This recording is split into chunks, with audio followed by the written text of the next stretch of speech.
Right now, more than 14,000 machines are circling above your head. You can't see them. You almost never think about them.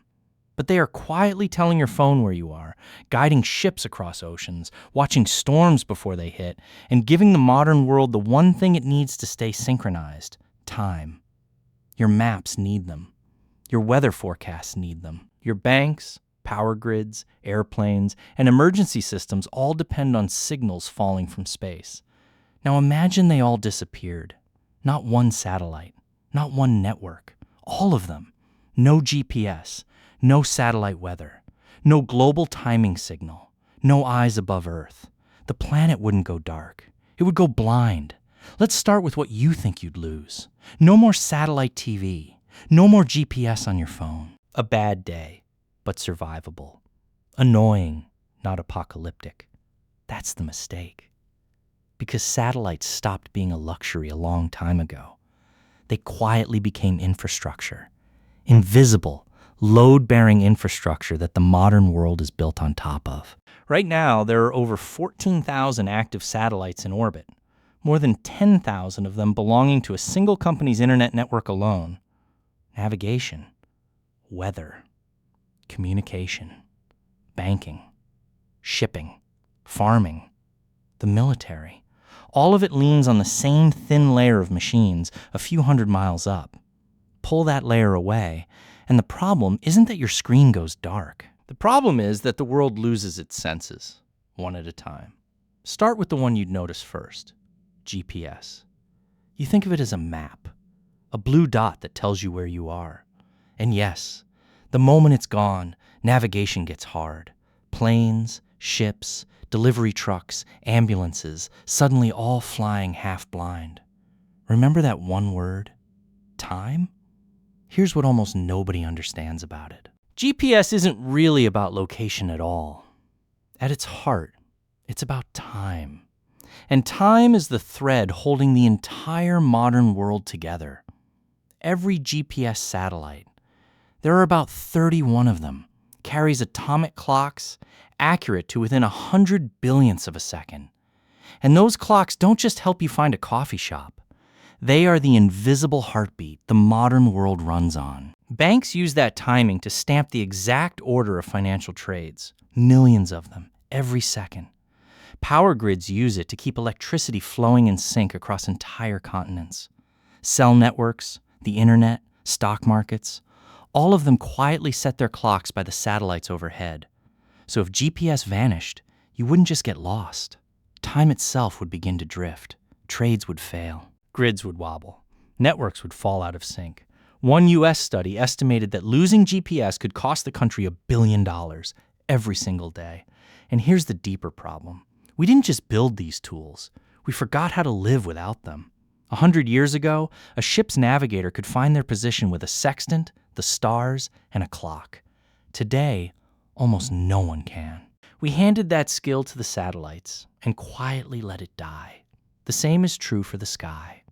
Before weather satellites, a hurricane could reach the coast with almost no warning. Now we watch every storm form from space, days in advance. Take those eyes away, and we go back to being surprised by the weather.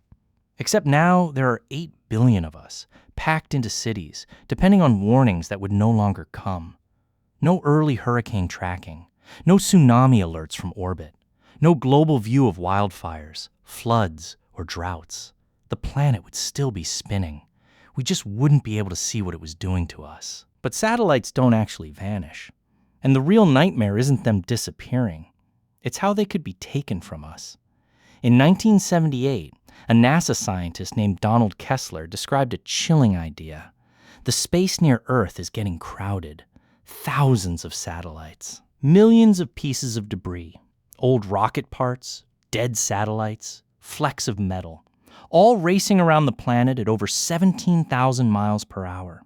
At those speeds, a fragment the size of a marble hits with the energy of a hand grenade. Kessler's warning was this: if just one major collision happens, it creates a cloud of debris. That debris strikes other satellites, which makes more debris, which strikes more satellites. A chain reaction, a cascade that feeds itself. And it has already started, once. In 2009, a dead Russian satellite slammed into a working American one. The first time in history 2 satellites ever collided in orbit. That single crash, around 500 miles up, scattered thousands of new pieces of debris that are still circling us today. Now imagine that, multiplied. A runaway Cascade could fill the most useful orbits with a shell of shrapnel and lock us out of space itself. Not for years, for generations. The satellites wouldn't simply disappear. They'd be destroyed and replaced by a minefield that stops us from ever putting new ones up.